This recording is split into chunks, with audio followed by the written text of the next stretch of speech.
Good afternoon children. আমরা এখন আছি বাংলা ক্লাসে। আজকে আমি তোমাদের কিছু ইম্পর্টেন্ট ডকুমেন্ট দেব রিগার্ডিং ইয়োর সিলেবাস। তা তোমরা খুব মন দিয়ে শোনো। যদি কাছে পেন্সিল বা খাতা পেন থাকে তবে সঙ্গে সঙ্গে নোট ডাউন করো। যদি নাও থাকে আপাতত একটা পেন নিয়ে পাশে লিখে রাখো, পরে তোমরা তো পাবেই আরও ফ্রেশ ব্যাপারটা। যাই হোক, আমি যেটা এখন বলছি খুব মাইনরলি শোনো। প্রথম কথা হচ্ছে, তোমরা বাই দিস টাইম ফার্স্ট ইউটির সিলেবাসটা পেয়ে গেছো। ফার্স্ট ইউটিতে যা সিলেবাস ছিল, অর্থাৎ যেগুলো আমি 15 মের মধ্যে পড়িয়েছি, সেই হিসেবে আমি আরেকবার ফার্স্ট ইউটির সিলেবাসটা তোমাদের সঙ্গে একটু আলোচনা করে নিই এবং খুব ভালো করে শোনো। কেন বলছে সেটা এর পরে বলবো। ফার্স্ট ইউটিতে তোমাদের রয়েছে গ্রামারে সন্ধি, সাধুচলিত আর পদান্তর, আর লিটারেচারে রয়েছে প্রশ্ন। তোমাদের লিটারেচারে রয়েছে প্রশ্ন বলে একটা কবিতা। নিশ্চয়ই সবার মনে আছে যে ফার্স্ট ইউটিতে আমি তোমাদের কি কি দিয়েছি। লিটারেচারে শুধুমাত্র একটা কবিতাই দিয়েছি, যেই কবিতার নাম হচ্ছে প্রশ্ন। এখন এরপরে আমি তোমাদের শুরু করেছিলাম অন্য একটি গল্প, অর্থাৎ প্রফুল্ল বলে একটা গল্প শুরু করেছিলাম, আর অলরেডি পড়িয়েছি জীবন স্মৃতি। নিশ্চয়ই মনে আছে। তা জীবন স্মৃতি না, সরি, অলরেডি আমি তোমাদের পড়িয়েছি সভ্য অসভ্য। তাহলে আরেকবার বলি আমি তোমাদের কি কি পড়িয়েছি। আমি তোমাদের পড়িয়েছি গল্পের মধ্যে সভ্য অসভ্য, আর কবিতার মধ্যে প্রশ্ন, এই দুটো পড়িয়েছি। এর মধ্যে প্রশ্ন কবিতাটি তোমাদের ফার্স্ট ইউটিতে আছে। It's clear. এরপর আমি তোমাদের সভ্য অসভ্য বলে একটা গল্প পড়িয়েছি এবং সেই গল্পের পরে আমি আরেকটা নেক্সট গল্প ধরেছি, সেই গল্পটির নাম প্রফুল্ল। এত অবধি সবার কাছে ক্লিয়ার হয়ে গেছে। এবার আমি যেটা বলবো খুব মন দিয়ে শোনো।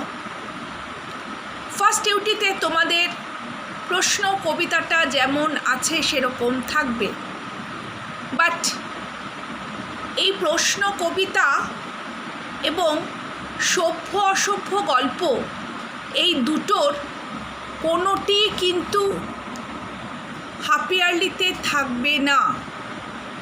প্রশ্ন কবিতা এবং সভ্য অসভ্য গল্প, এই দুটোর কোনোটি হাফ ইয়ারলিতে থাকবে না। এগুলো তোমাদের সেকেন্ড ইউটি আর অ্যানুয়ালে থাকবে। ফার্স্ট ইউটিতে প্রশ্ন কবিতা যেরকম দিয়েছি সেরকম থাকবে।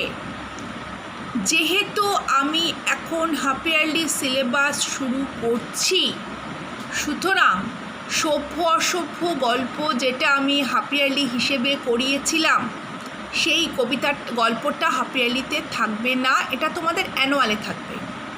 দ্যাটস ওয়াই আমি তোমাদের এখন আজকে থেকে যা যা পড়াবো সেগুলোই হাফ ইয়ারলি সিলেবাস হিসেবে ধরা হবে। পরবর্তীকালে আমি হাফ ইয়ারলি সিলেবাস আরেকবার দিয়ে দেব। কিন্তু যেটা মেইন কথা, যে তোমাদের প্রফুল্ল বলে একটা গল্প পড়ছিলাম, মনে আছে? আগের দিন শুরু করেছিলাম দেবী চৌধুরানী গল্পটার শর্ট ফরমেশন প্রফুল্ল। তা সেই গল্পটা কিন্তু থাকছে না। It's clear. আজকে আমি তোমাদের অন্য একটা গল্প পড়াবো যেটি তোমাদের হাফ ইয়ারলিতে আছে।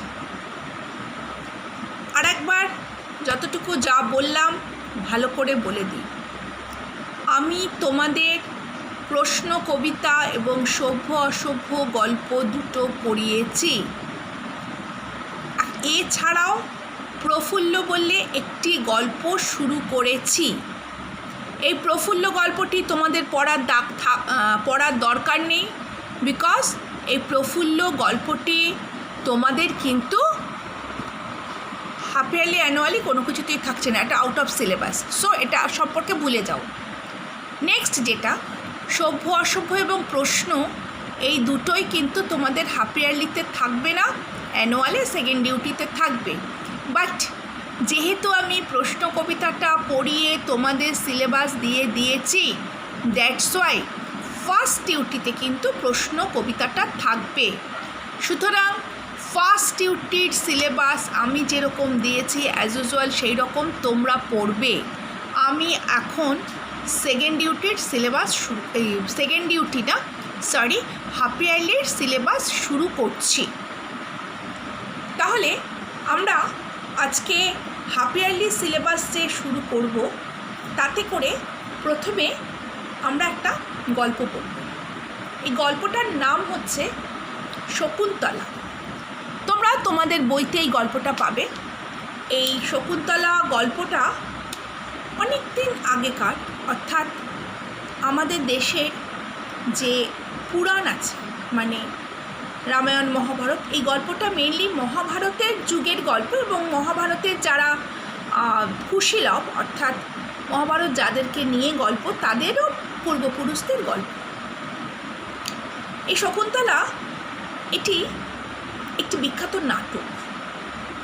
এটি লিখেছিলেন একজন সংস্কৃত কবি বা মহাকবি কালিদাস। মহাকবি কালিদাস সর্বপ্রথম শকুন্তলা বলে একটি নাটক লিখেছিলেন এবং তিনি এটি লিখেছিলেন সংস্কৃত ভাষায়। খুব ভালো করে শোনো। পরবর্তীকালে এটি ঈশ্বরচন্দ্র বিদ্যাসাগর বাংলা ভাষায় অনুবাদ করেছিলেন। তারপর বেশ কিছু বছর কেটে গেছে। রবীন্দ্রনাথ ঠাকুরের ভাইপো, অর্থাৎ ভাইয়ের ছেলে, তার নাম হচ্ছে অবনীন্দ্রনাথ ঠাকুর। তোমরা নিশ্চয়ই অবনীন্দ্রনাথ ঠাকুরের নাম শুনে থাকবে। অবনীন্দ্রনাথ ঠাকুর ভীষণ ভালো ছবি আঁকতেন এবং উনি সাহিত্য চর্চাও করতেন। আজকে আমরা শকুন্তলার গল্পের একটা ছোট্ট পার্ট পড়ব। এই ছোট্ট পার্টটা লেখা হচ্ছে অবনীন্দ্রনাথ ঠাকুরের লেখা। আর এই টোটাল পার্টটা পড়ার আগে আমি তোমাদের শকুন্তলার গল্পটা একটু ছোট্ট করে বলে দিই। আমার মনে হয় এই গল্পটা শোনার পর শকুন্তলাটা পড়তে কিন্তু সবার ভালো লাগবে। যদি ক্লাসে অনেকটা সময় পেতাম তাহলে এই গল্পটা একটু ভালো করে পড়ানো যেত। যাই হোক, আমি তোমাদের শকুন্তলা গল্পটা অবশ্যই বলবো, কিন্তু তার আগে একটু চলো আমরা একটু কবি পরিচিতিটা বা লেখক পরিচিতিটা একটু পড়ে নিই। তাহলে কি বলছি, এই শকুন্তলা গল্পটি কার লেখা? শকুন্তলা গল্পটি লেখা হচ্ছে অবনীন্দ্রনাথ ঠাকুর, আমরা যেটি পড়ছি। কিন্তু এই গল্পের যে মূল উৎস, অর্থাৎ মেইন যিনি লিখেছিলেন, তিনি হচ্ছেন মহাকবি কালিদাস। মহাকবি কালিদাস সংস্কৃত ভাষায় এই গল্পটি লিখেছিলেন এবং এই গল্পের বা এই নাটকটির আসল নাম হচ্ছে অভিজ্ঞানম শকুন্তলম, অর্থাৎ যেহেতু এটা সংস্কৃতে লেখা সেহেতু এরকম নাম। পরবর্তীকালে ঈশ্বরচন্দ্র বিদ্যাসাগর মহাকবি কালিদাসের লেখা নাটকটি বাংলায় অনুবাদ করেছিলেন এবং তারপর অবনীন্দ্রনাথ ঠাকুর এটি গল্পের আকারে লিখেছিলেন। তা তোমরা এটাই পড়বে আজকে। এবার এই গল্পের একটু মানে ঘটনাটা আমি একটুখানি ছোট্ট করে তোমাদের বলে দিই। এই গল্পে আমরা পড়ব যে মালিনী নদী বলে একটা নদী, তার সঙ্গে একটা বন আছে বা অরণ্য আছে। সেই অরণ্যের অসাধারণ রূপ বর্ণনা, অর্থাৎ প্রকৃতির বর্ণনা, এবং সেই অরণ্যে শুধু পশু পাখি নয়, রয়েছিল কর্ণমুনির আশ্রম। সেই আশ্রমে মা গৌতমী ছিলেন। এবার অর্থাৎ মালিনী নদীর তীরে একটা আশ্রম ছিল। সেই আশ্রমটি কার ছিল? কর্ণমুনি বলে একজন মুনি ছিলেন, তার আশ্রম। সেই আশ্রমে প্রচুর ঋষি বালক বালিকা থাকতেন, এবং সেই জঙ্গলে বা সেই বনে পশু পাখিরা নির্ভয়ে ঘুরে বেড়াতো। সে বনকে বলা হতো তপবন। নির্ভয়ে ঘুরে বেড়াতো এবং তারা ওই বনে থাকতো। এহেন মুনির আশ্রমে একদিন সকালবেলা কর্ণমুনির আশ্রমে ওই যে মাতা মালিনী খুঁজতে খুঁজতে ময়ূরের বা শকুনের, ময়ূরের না, শকুনের তাদের যে ডানা বিছিয়ে একটা ছোট্ট বাচ্চাকে রেখেছিল। সেই শিশুটিকে তিনি কুড়িয়ে এনে তার কাছে বড় করতে লাগলেন। এই বাচ্চা মেয়েটি নাম রাখলেন শকুন্তলা।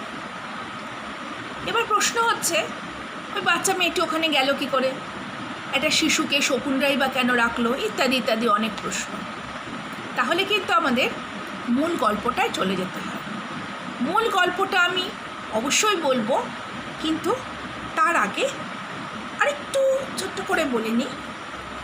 এবার সেই বনে ঋষিকুমাররা ঘুরতে ঘুরতে অপ্সরা মেনকা পরিত্যক্তা শকুন্তলাকে কুড়িয়ে পায়। এবার শকুন্তলা কর্ণমুনি এবং মা গৌতমীর পরিচর্যায় ধীরে ধীরে বড় হতে লাগলো। যখন শকুন্তলা বড় হয়ে গেল, তখন কর্ণমুনি শকুন্তলা যেহেতু বড় হয়ে গেছে, বিবাহযোগ্যা হয়ে গেছে, সেই জন্য কর্ণমুনি শকুন্তলার হাতে তপবনের ভার দিয়ে সে শকুন্তলার জন্য পাত্র খুঁজতে বা বর আনতে গেল। শকুন্তলা এরই মাঝে তার দুই সখী ছিল। সখী মানে বন্ধু, অর্থাৎ ফ্রেন্ড, অনুসূয়া আর প্রিয়ংবদা। তাদের নিয়ে চঞ্চলা হরিণ শিশুর মতো ঋষির পর্ণকুটিরে দিন কাটাতে লাগলেন। অর্থাৎ আমরা যখন এটা পড়া শুরু করব, তখন দেখব যে খুব ছোট্ট একটা দুটো পেজের মধ্যে আমরা এই শকুন্তলা গল্পের শুরুটা পাই, যে মালিনী নদীর তীরে মহর্ষি কর্ণের আশ্রম ছিল। সেই কর্ণের আশ্রমে ঋষি বালক ঋষি বালিকারা থাকতো। কর্ণের আশ্রমে মাতা গৌতমী পুরো আশ্রমটা দেখাশোনা করত। এরকম একটা পরিস্থিতিতে একদিন সকালে ঋষি বালকরা ফুল তুলতে গিয়ে মাতা গৌতমীকে খবর দেয় যে শকুনের তাদের ডানার নিচে একটা ছোট্ট বাচ্চাকে পাওয়া গেছে, বাচ্চা মেয়েকে। মাতা গৌতমী তাকে কোলে তুলে নিয়ে এসে আশ্রমে রাখলো এবং নাম দিল শকুন্তলা। সেই শকুন্তলা ধীরে ধীরে বড় হয়ে উঠল। অসামান্য রূপসী ছিল শকুন্তলা। এবং একদিন ঋষি কর্ণ শকুন্তলাকে বলল যে তুমি আশ্রমের ভার গ্রহণ করো, আমি চললাম পৃথিবী খুঁজে তোমার জন্য পাত্র আনতে। অর্থাৎ শকুন্তলা তখন বড় হয়ে গিয়েছিল। এইভাবে সে তো চলে গেল। আর শকুন্তলার দুজন ফ্রেন্ড ছিল, অনুসূয়া এবং প্রিয়ংবদা। তাদেরকে নিয়ে সে গোটা বনে ঘুরে এবং সে খুব আনন্দ করে থাকতে লাগলো। এতটুকুই কিন্তু আমরা পড়ব। এবার আমি একটু ছোট্ট করে গল্পের জিনিসটা তোমাদের বলি। এটা তো আমরা পাঠ্যপুস্তকে পড়বই, আমাদের পড়তেই হবে, কিন্তু গল্পটা একটু বলে নিই। এই যে শকুন্তলা বলে যে মেয়েটি, যাকে মাতা গৌতমী মহর্ষি কর্ণমুনির আশ্রমে শকুন্তলা অর্থাৎ ওই শকুনের ডানার থেকে কুড়িয়ে পেয়েছিল, পাখিরা ডানা দিয়ে আচ্ছাদিত করে রেখেছিল। এই শিশুটি হচ্ছে একজন অপ্সরী, তার নাম ছিল মেনকা, তার পরিত্যক্তা কন্যা। অর্থাৎ একজন অপ্সরী, যে অপ্সরী মানে যারা খুব ভালো নাচ গান করে এবং যারা স্বর্গে থাকেন, তারা পুরোপুরি দেবী নয় কিন্তু লাইক গডেস, ঠিক আছে। তা এরকম একজন অপ্সরী, সে এক ঋষিকে বিবাহ করেছিলেন এবং তাদের একটি কন্যা সন্তান জন্মায়। কিন্তু কন্যা সন্তান জন্মানোর পর ঋষি সেও তপস্যা করতে চলে যাবে, আর যে অপ্সরী as because she is a good dancer, সে আবার স্বর্গে ফিরে যাবে। আর যেহেতু সে অপ্সরী, মানুষ নয়, সে তো মানুষ নয়, মানুষ পশু পাখি, এই পৃথিবীতে যত পশু পাখি মানুষ আছে, তাদের যারা মারা আছে তারা তাদের সন্তানদের লালন পালন করে। তোমরা দেখবে তোমাদের মারা তোমাদেরকে ভালোবাসে, আবার তাদের মারা তাদেরকে ভালোবাসতো। এছাড়াও সমস্ত প্রাণীরা, ছোট্ট ছোট্ট কিটেন থেকে শুরু করে, ছোট্ট ছোট্ট পাপি থেকে শুরু করে সমস্ত কিছু, নট অনলি দ্যাট, তোমরা বার্ডসদের মধ্যেও দেখবে ছোট্ট ছোট্ট যে বেবি বার্ডসদের তাদের মারা কত সুন্দর করে খাইয়ে দেয়। অর্থাৎ এটা হচ্ছে পৃথিবীতে যারা থাকে, এটা তাদের নেচার, যে মায়েরা তাদের শিশুদের যত্ন করবে। কিন্তু ওই যে মেনকা, যে সে তো পৃথিবীর কেউ নয়, যেহেতু এটা গল্প, বলা হয় সে স্বর্গের অপ্সরী। She was a dancer of that heaven, যার জন্য ওর মধ্যে সেই মাতৃত্বর ব্যাপারটা ছিল না। বাচ্চাটাকে ফেলে রেখে আবার স্বর্গে চলে গেল ডান্স করতে, কিংবা ও তার প্রফেশনে ফিরে গেল। এদিকে সেই ছোট্ট বাচ্চাটা মহর্ষি কর্ণর আশ্রমে মাতা গৌতমী ওকে বুকে টেনে নিয়ে বড় করতে লাগলো। এরপর একটুকু আমরা পড়েছি, শকুন্তলার দুটো ফ্রেন্ড ছিল, অনুসূয়া প্রিয়ংবদা, তাদের নিয়ে শকুন্তলা মনের আনন্দে আশ্রমে বড় হতে লাগলো। ওই আশ্রমে শকুন্তলা খুব গাছেদেরকে ভালোবাসত। কখনো গাছেদের জল না দিয়ে, গাছেদের পরিচর্যা না করে সে খেত না। এবং শকুন্তলাকে এই আশ্রমের সবাই ভীষণ ভালোবাসত। একবার ওই আশ্রমে সেই সময় ভারতবর্ষের রাজা ছিলেন, রাজা দুষ্মন্ত। তিনি ওই আশ্রমে শিকার করতে এসেছিলেন এবং এসে শকুন্তলাকে দেখে তার এতটাই পছন্দ হয়েছিল এবং সে তখন শকুন্তলাকে বিবাহ করেন। শকুন্তলাও তাকে বিবাহ করলেন। কিন্তু যেহেতু রাজা দুষ্মন্ত রাজা ছিলেন, সে যেহেতু একজন ঋষিকন্যাকে বিয়ে করেছেন, সেজন্য সে বলল যে আমি কিছুদিন বাদে এসে তোমাকে নিয়ে যাব বলে শকুন্তলাকে ওখানে ওই আশ্রমে রেখে রাজা দুষ্মন্ত চলে গেলেন নিজের রাজ্যে। যাওয়ার সময় শকুন্তলাকে একটা আংটি দিয়ে গেলেন, বললেন যে এই আংটিটা তুমি যদি শকুন্তলা জিজ্ঞেস করলো যে মহারাজ তুমি যদি আমাকে ভুলে যাও, তখন রাজা বলল আমি তো তোমাকে ভুলবো না, যদি আমি তোমাকে ভুলে যাই তাহলে তুমি এই আংটিটা আমায় দেখাবে, এটাই হবে অভিজ্ঞান, অর্থাৎ চিহ্ন। বলে তো রাজা যথারীতি চলে গেল। এরপর শকুন্তলা বেশ কিছু দিন ওইখানে কাটানোর পর কর্ণমুনির আশ্রমে সবাই ডিসিশন নিল যে শকুন্তলার যখন বিয়ে হয়ে গেছে, ওকে তখন রাজা দুষ্মন্তর বাড়িতে দিয়ে আসাটাই শ্রেয়। রাজা সবাই মিলে শকুন্তলাকে রাজা দুষ্মন্তর বাড়িতে বেশ কিছু লোকজন মিলে রাখতে গেল। আর শকুন্তলা কী করলো, যেতে গিয়ে রাস্তায় একটা নদী পড়ে, সেই নদীতে যেই না চান করতে গেছে, শকুন্তলার শাড়ির আঁচলে ওই আংটিটা বাঁধা ছিল। আংটিটা টুক করে জলে পড়ে গেছে। যেই জলে পড়ে গেছে, একটা মাছ আংটিটা খেয়ে নিয়েছে। এবার শকুন্তলা তো যথারীতি, ওর শকুন্তলার আর খেয়ালই নেই যে আংটিটা ওর কাছ থেকে পড়ে গেছে। তারপর যাই হোক, শকুন্তলা তো যথারীতি রাজা দুষ্মন্ত তার যে রাজসভা, সেখানে শকুন্তলাকে নিয়ে আসা হলো। সেখানে এসে রাজা দুষ্মন্ত তো শকুন্তলাকে ভুলে গেছে, কারণ সে তো রাজা, তার তো প্রচুর কাজ, আর সে প্রতিদিনই ওরকম কোনো না কোনো কারোর সঙ্গে তার বিয়ে হচ্ছে, কী হচ্ছে, যথারীতি শকুন্তলাকে ভুলে গেছে।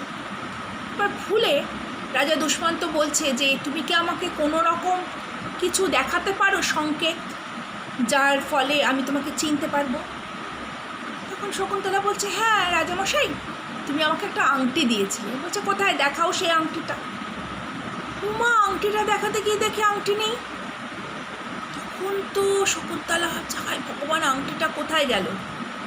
এদিকে পুরো সভার মধ্যে সবাই শকুন্তলাকে খুব অসম্মান করতে লাগলো, এবং ওই সমস্ত আশ্রমের যারা শকুন্তলাকে নিয়ে এসেছিল, শকুন্তলা লজ্জায়, দুঃখে, অপমানে অজ্ঞান হয়ে পড়ে গেল আশ্রমের মধ্যে।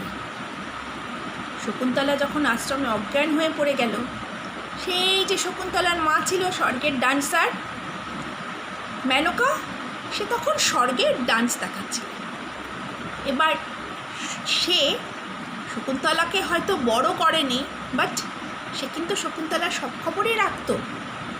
সে কিন্তু সঙ্গে সঙ্গে বুঝতে পেরে গেল, বিকজ ও তো একজন দেবী ধরনেরই ছিল, যে শকুন্তলা এরকম অজ্ঞান হয়ে পড়েছে। সে সেই মুহূর্তে এসে রাজসভার চারিদিকে ধোঁয়ার সৃষ্টি হলো, শকুন্তলাকে কোলে করে নিয়ে ওখান থেকে সে চলে গেল। এদিকে নিয়ে সে তখন অন্য একটা আশ্রমে শকুন্তলাকে রেখে রাখলো, এবং এইভাবেই এই গল্পের সেকেন্ড ইনিংসটা শুরু হলো। বাকিটুকু কিন্তু আজকে আর না, কালকে যে ভিডিওটা পাঠাবো তাতে বাকিটুকু শেষ করে আমি শকুন্তলা গল্পতে যাব। তাহলে এইটুকুই আমরা পড়ছি অবনীন্দ্রনাথ ঠাকুরের লেখা শকুন্তলা। যদি কখনো বইটা পাও, খুব ছোট্ট একটা পাতলা চটি বই, একবার পড়ে নিও, খুব ভালো লাগবে।